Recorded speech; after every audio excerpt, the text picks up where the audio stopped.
Good afternoon, ma'am. Thank you so much for doing this with us. We are super grateful. Thank you for having me. We admire the great work that you're doing, and we just wanted to speak to you so that other people that admire you like us can also learn. Thank you for having me. Thank you. So welcome everyone to today's edition of PR Woman of the Month, whereby we interview women in public relations. They are doing great work, and over the years, they've been able to create impact. So today with us, we have Ifeoma Oma Areh.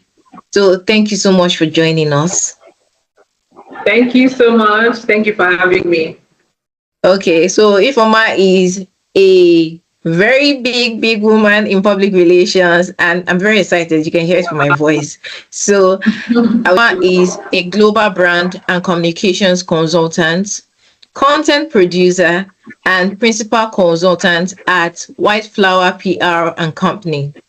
With extensive experience in telecommunications, aviation, FMCGs, entertainment, and more, she excels in developing and managing integrated communications programs for global B2C and B2B brands.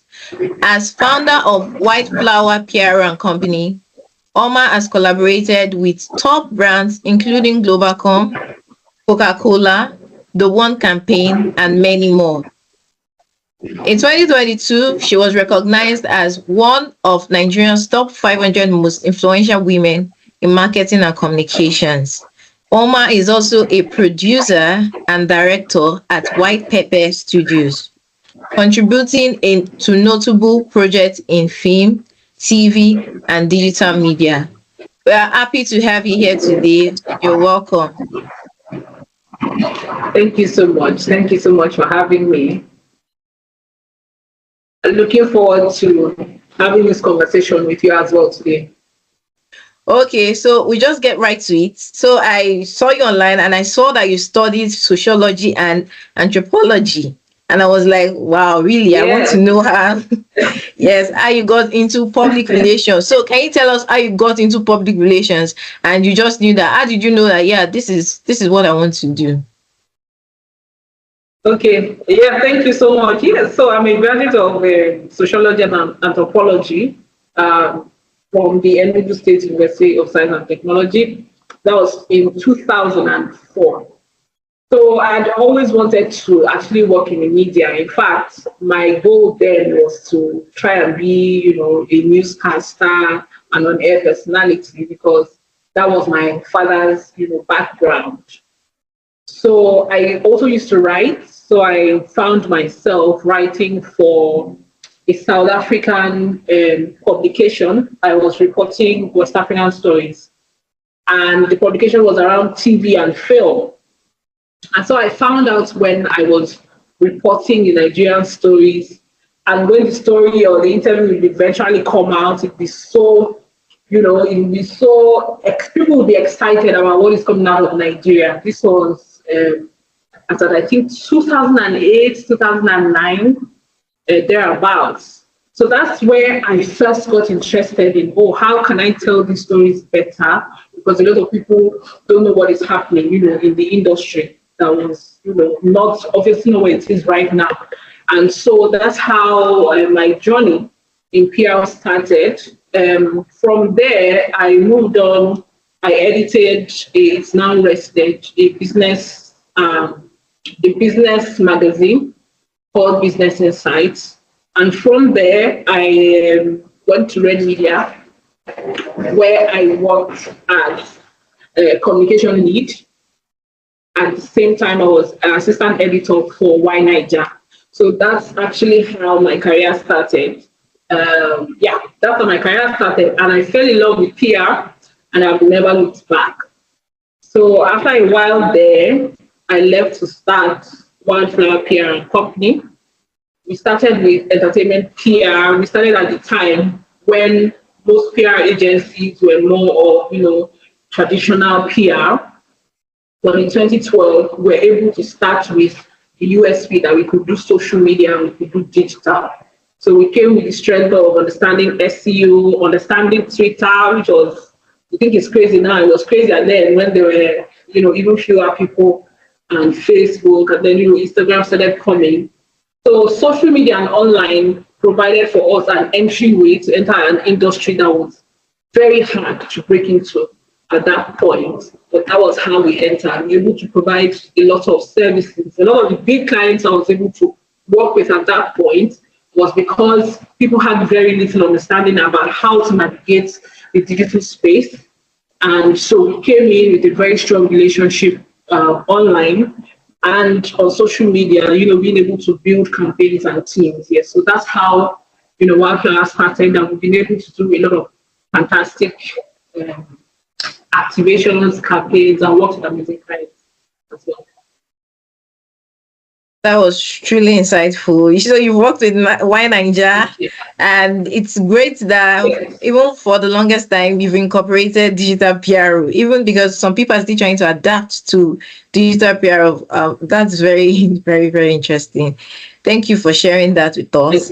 I want to also know some successful campaigns, if it's okay by you, that some successful campaigns or projects you've worked on with your time at Red Media, even as the founder of WildFlower. What are some successful campaigns or projects you've worked on that you would love to share with us?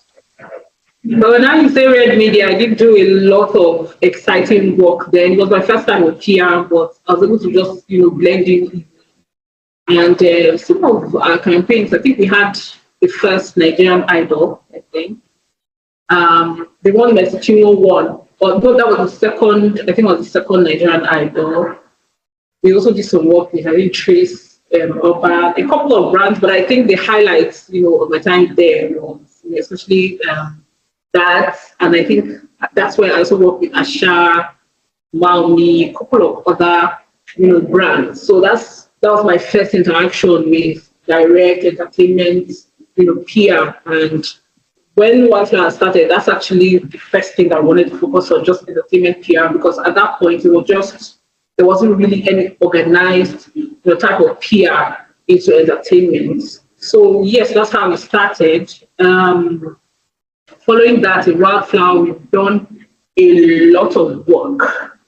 I would say some of the jobs that excite us the most, or excite me the most, are the jobs that were groundbreaking, in their own way. So there were things, we were very big on using social media platforms. So I'll tell you, there was a time Google Plus, I think, was a thing. And so we're able to do like the first live events with the Lagos State Governor then, that was Olatunde Fashola, and we had thousands of Nigerians joining. We had a student from Harvard, we had women at the marketplace. So there was nothing like that. And I know the team at Google, they were very excited. We did a couple of other ones as well, but that was a big highlight for me. Another highlight was handling influencer marketing for Coca-Cola during the Share Eco campaigns, the 2 seasons of the Share Eco campaign.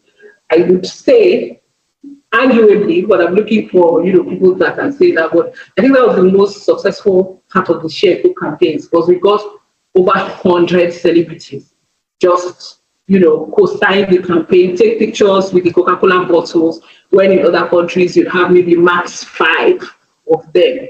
So for me, that was a big win. People loved it across board. We had people calling, "Oh, my name is not on the bottle." So we did select the influencers, make sure they got to them. What other campaign would I say? Another campaign was for the Jamie Oliver Foundation. Jamie Oliver is a world-renowned chef, and so we had a worldwide World Food Day campaign. I think it was 2017, I'm not sure. And we also got influencers and PR together. And on the Nigerian end of things, we had, I think, Waje and a chef. And I think it live streamed to 120,000 people. That was a feat at that point for Facebook Live, that hadn't been done, and it was global. We had Chris Jenner from the US. We had, I think, Cody Simpson. There were so many people that joined in on that night. I'm very passionate about very passionate about development PR as well, and passionate about PR that brings numbers. We also had a campaign, one campaign project that the bunch was the face of, and it was a Do Agric. That project, so far, it was presented at the African Union, got 2 million signatures from across Africa. Asking governments to renew their commitment to agriculture. That's a campaign I'm very proud of. I don't think I've seen another, at least in Africa, project that has up to 2 million, sign-ups. Done a couple of other ones with the one campaign as well, including one where we lobbied to organize a town hall with the then Senate president, and we were asking that the government gives 1% to primary health. So as part of that, we had done a good documentary. That was my first foray into filmmaking. So I produced a documentary that had us go to Kano and Jigawa State and just look at the deplorable state of primary health care. So that documentary, we didn't get the 1%, but we got an increase eventually in the government's commitment to healthcare. Aside from that, I have worked. It doesn't diminish, any other work that we've done, but I was very excited about this job. We work with some of the biggest brands, whether it's personal or whether it's a corporation or a brand. We work with some of the individuals that I'm very proud of, like say Chimamanda. We work with the widow, work with a lot of clients. So yeah. All right, you've worked on so many great campaigns. I can remember Share Coke. 12 years. I can remember Share Coke. Even me, I was looking for my name. I think Share Coke has been one of the greatest campaigns, because even till now, people will still want to see their names on a cover or a bottle. Exactly. It was really successful. Exactly. So yeah. Thank you. And you talked about numbers. You talked about being interested in development PR and numbers. So which leads me to the next question. Because when you're working on PRO briefs, and for most people that do not understand PRO, they're saying, how many sales, how many conversions are you going to bring? So I just want to know how PRO professionals can ensure that the impact of their work is felt. So numbers are important. What other things do you think can ensure that the impact of public relations is felt across different industries? Yes, that's a very good question. Because when we started PR, one of the most important things, the client would want to know is, how is this converting into sales? Especially, when it was digital. How will this convert to sales? How will this do this? And you have to explain, we're PR, I know the thing will convert into sales, but we have other metrics that we can judge by. So really early as 2013, I was already using, we're already using apps like Talkwalker and Keyhole to make sure we have reach, impression, getting all that data, and to say, okay, this is engagement, this is the reach, this is the impressions. And so that was how we were able to get and maintain a lot of the top clients that we work with, because by then we can say, okay, this is the estimated reach or estimated impressions or estimated kind of engagement you're going to get. So there are always metrics. And then with the clients, it's important as PR to understand that except you're doing digital marketing, there are certain kind of promises you cannot make to clients. However, you can think about the steps and actions you're going to take that are going to, of course, lead them to sales at the end of the day. But I don't think that it is ethical to promise numbers in PR, numbers in terms of sales. However, you can set that as a goal and put the equivalent of, okay, if we were to get this, for instance, how much traffic could we possibly get here? What can we do? What do we need to work on? So handle the parts that you're supposed to handle and make sure you're perfect at it. And the sales are going to follow, naturally at the end of the day. Thank you for sharing. Yes, we need to actually inform the clients that digital marketing and PR is not the same. Even if we incorporate some things like SEO, social media management, they are Oh, completely different. SEO is very important, and it's one of the things that I try to teach, people in PR. SEO changes things. I learned it very early in my career when I was working for a reality TV show. That was 2011, I think. And Big Brother was on then. And of course, Big Brother is the biggest reality TV show in the Reality TV continent, show. right? But I Yes. started playing with my press releases. So I'd be like, in my press releases, I would write the top reality show in Nigeria. And by the time I do my Google search next week, client has popped up. Okay. And I'm deciding to test it on Africa. And I mean, we clearly know that it is Big Brother, but my client was also popping up. So that also helped us, in presenting our final report that, okay, when you search, this pops up. Because at that point, and still till today, most blogs do not edit your press releases. So, however, you can ethically put yourself in front and just make sure that you're also backing it up. If you say you're number one or you're top, how are you number one? Find the way, always find an angle for PR, that stays ethical. So I think SEO is one of the most important things that can help a PR practitioner, especially now, even now that we're doing audiovisual platforms in a bigger way, even with YouTube. With SEO, your clients can win on Instagram, on TikTok. With SEO, your client can win as well. So I think SEO is, of course, it's changing. It changes and gets updated from time to time, but the elements still remain the same. How you want your client or how you want yourself to be found, you have to make sure that that is incorporated into whatever communication or messaging that you're creating for your client. Yes, thank you so much. SEO is very important for you to pop up, Yeah, and we all know that it is on paid media that we do. So anything on exactly. paid that will make us rank, it's also very key. We incorporate it in our resources, material, content, and all of that. Exactly. Thank you so much. So on to our Thank next you. question. So as a woman in PR, we want to know what has been the most challenging part of working in PR and the communications industry. When I started in PR, there are so many times when I would be in client meetings and I was the only woman. I'm very pleased that at this stage, I have team members. There are many other women that are seated in that position. At that point, I think maybe 3 or 4 women, running agencies in that way, having to sit down with only men at the table and having to prove your worth. Because then people would see my name and assume that I was male, and they used to tell me that. And while I liked it at first, I later got to think about it, and I'm very happy these days that there are many more women, many more young women at the table that are contributing and are changing things, being very impactful.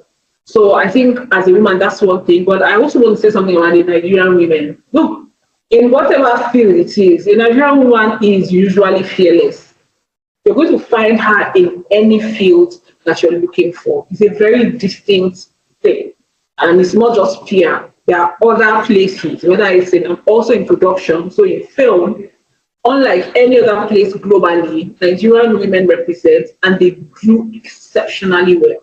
So we're not held back. We don't say, oh, I'm a woman, even though, there are considerations obviously for being a woman, but being a woman does not interrupt excellence in any way. There are ways. And I think a lot of it is just from being Nigerian.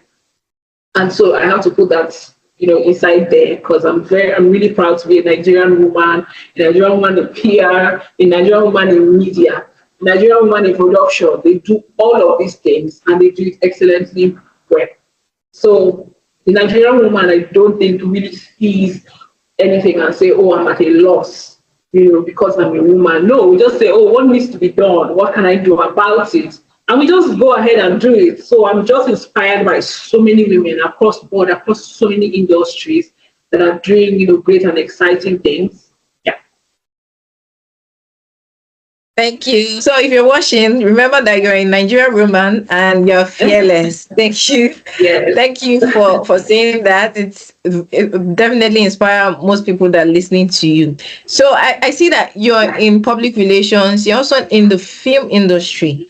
And we just want to know, how do you collaborate with other teams or departments? Because I believe you're managing different teams and departments across two separate industries, even more. So how do you manage to collaborate with these things?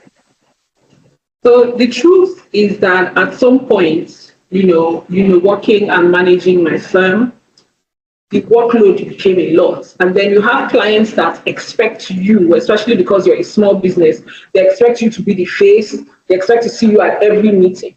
But I knew that if my business needed to scale, if I need to do other things, I need to be able to bring up, team members that can handle such responsibilities. So what I have now is a company with different heads or different leads that can handle clients that it's once in a while that I get to show up. So that allows me to do other things. Production is actually a part of PR now, so it's content production. So part of what we do for brands is we say, how can we create content, for you that will, appeal to your audience and just serve as something that brings the audience into you. So PR has evolved into so many things, and a team is very important. And nurturing your team, growing a team, sometimes it's tough. It can be tough on the team members, but eventually it works. Eventually, the wheat will be separated from the chaff, and people's rise up to occasions. So I'm very happy to have a team, a lot of them women as well, that are able to represent the company fully, and nobody will meet me, to attend. So I don't need to attend those meetings, because the whole point of a business is that it grows and expands, and I'm growing an empire really at the end of the day. So the empire has different arms and different wings, and I'm able to rely on young leaders that are able to manage and handle what they're doing. So I think I owe that to having an excellent team.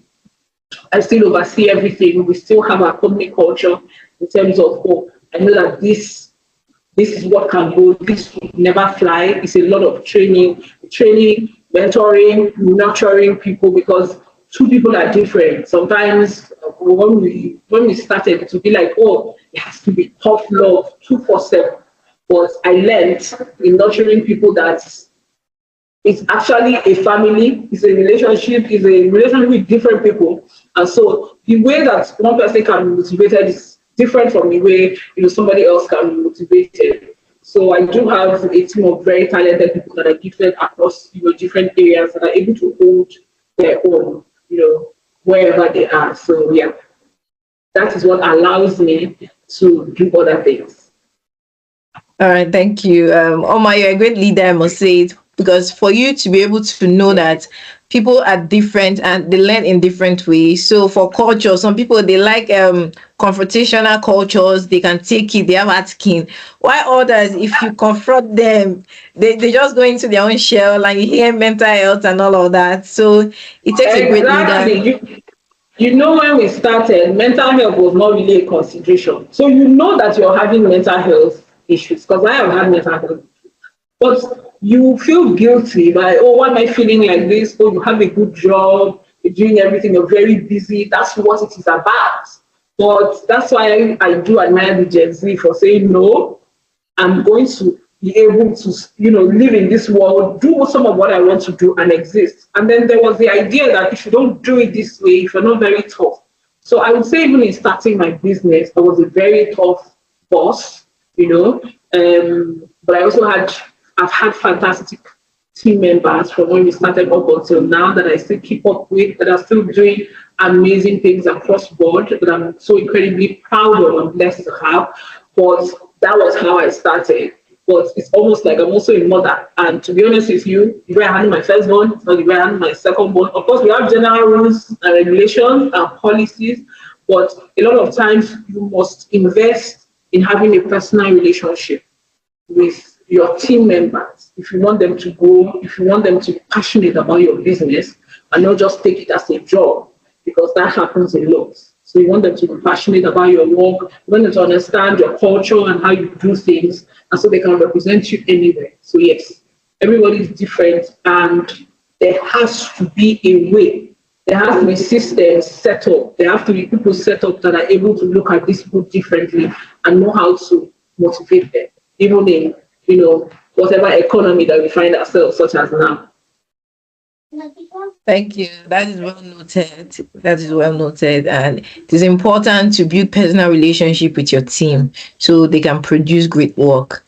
Thank you so much. So I see that with your years of experience, you're very updated with industry trend. In fact, before people started doing digital PR, you already started. Before people actually knew that SEO was a thing, you already started that. So I just want to know, how do you stay updated with the latest industry trend and best practices? We just want to get key insight from you. So we too will start implementing these things. How do you stay updated with the latest industry trends and best practices? I mean, it's your job. It's your job if you decide that this is what I want to do. And I do think for everybody, you have to maintain a type of being updated. Where I was coming from on my training was, there's a time to say no comments. I still believe in that. There's a time then most of the time you can say, I do remember PR practitioner then that there was a big crisis and they released a press release saying, we're going to have a press conference next week and Twitter is burning. So we had to adapt and learn and change a lot of things, and it upended a lot of the trainings and practices that we have. So you have to learn and you have to study. So you have to know, how is this likely what is likely to go wrong here? You have to be able to predict all the scenarios early before, go through those things with a client. So in case there is a crisis, you already have laid down procedure on how to handle it. So keeping up with what is happening is you either innovate or you die. That's the simple truth. If you refuse to keep up with what is happening, one day you're going to be too old to know what is going on. So yes, I might not be on TikTok, but I know what is happening on TikTok. I'm making my job. I know what is happening on reality TV. Before, I used to feel bad. How do you know what is happening with the Kardashians? At the same time, you know what is happening in Russia. But I learned that it was a superpower, that curiosity about what is happening around you. And incidentally in PR, if you're trying to do innovative campaigns, you can get an idea for anything. And you can find a way to tailor it for whatever client. I can have a corporate client, and some of the strategies that I use that I will find and use it for an entertainment client, and vice versa. So what you just do is the basic concept and structure of it. Once you turn something into a structure and a system, it can work anywhere. So as a PR person, there is no way your clients can wake up and see news before you see the news. You have to see it. And so what you have to do is create a system where you make sure, of course, we have all those tools that can find those things out, but even with those tools are not infallible. They're not perfect. So you still have to find a way to make sure that you're on top of everything that is happening, or that you have a team that can rotate their timing and make sure that we're always on top of what is going on. But it is your business, it is your duty, and it's the blood of your PR that you're updated with what is happening. Because I think in PR, things change every 2 years. Like systems change every 2 years. Even platforms change every 2 years. I did a campaign once on Instagram in 2018, and we got 10,000 people perform and submit their videos, and that was fantastic. Now we tried to replicate the same thing in 2020. Guess what had happened? They had moved to TikTok, and people had started curating their Instagram, and they started deciding, no, I'm not going to post any kind of content on my Instagram. Do you understand? So if you don't stay updated with the trend, what works on each platform, you're not ready to continue your business. So it's your business to stay updated with what's happening on a global scale. Yeah. Thank you so much. It's very important that we know that PR is ever changing, and what PR Day just celebrated PR in a changing world. So, like you said, from your mouth to our ears, innovate or die. So, in a changing world, we must innovate to accommodate these changes. So, I just have one more questions for you before we say goodbye for today. So, what advice would you give to a PR practitioner who wants to climb the PR ladder? So someone is saying, I want to be like Oma, I want to start my own business. What advice would you give to them?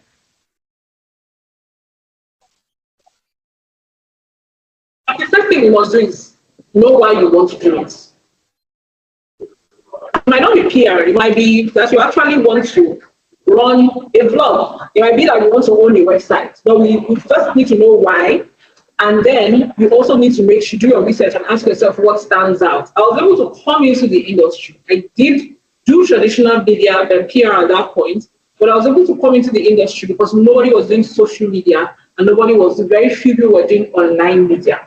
That's what allowed us to come in. So there's always an entryway for, I would even tell you, right? So any young person, always find something that you master, that you can say you're a master at this. And for people that pitch all the time, I always tell them, you're not the only brilliant person. Everybody's smart. The danger of having trends as well is everybody's minds are in the same place. It will shock you. That idea was not for you alone. Because I've had pitches where everybody was really presenting relatively the same thing. So always ask yourself, how else can I tweak this? How else can I make this different? And always keep updating. So now there is AI, and for a lot of practitioners, we held the first AI for marketing, communications, and content practitioners. It was a successful packed event at the Global Tech Africa conference. This was last Friday.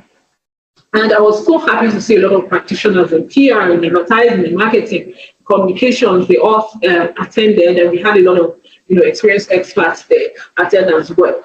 And you have a lot of people that say, oh, for the longest time, oh, I'm not touching AI.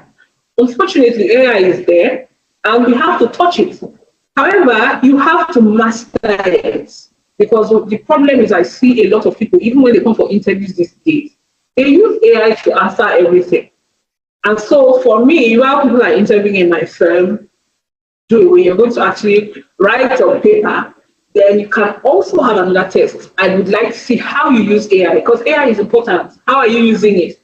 Because it is in how you're using it, that's where the magic is. It's not in giving it your work, allowing it to think for you. That's not what it is. And hopefully the next couple of, in September, actually, we're going to be launching AI-enabled media distribution platform. And we're really looking forward to what it is going to do as well. Thank you so much. We can't wait. We just want to see the AI-enabled platform. So thank you so much for sharing, and know your why, do your research, be a master of something. So the different fields of public relations, master it, or whatever you want to do, master it. Keep updated, stay updated, know what's happening in the industry. As of now, I don't know who's saying that they're not using AI for their work because it makes the work easy. And congratulations on your event. It was a great one. I saw the flyers, even though we were not able to, but congratulations on creating such platform that educate PR practitioners that have not started using AI, or people that are using AI that want to get the best out of it. Thank you so much. That is all my questions. I don't know if you have like a last note for us to round up this session. It's been 12 years actually of the WildFlower PR Company, so I am grateful for all of that. I'm also very grateful for a platform like yours that is just highlighting women and all the work that they do in PR. So just congratulations as well for keeping up the good work and for telling stories, different stories of women across board. And thank you so much for having me. Thank you. Thank you so much for joining us. Thank you. Do enjoy the rest of your day. Thank you, Oma. You too. Bye. Thank you. Bye. Yes.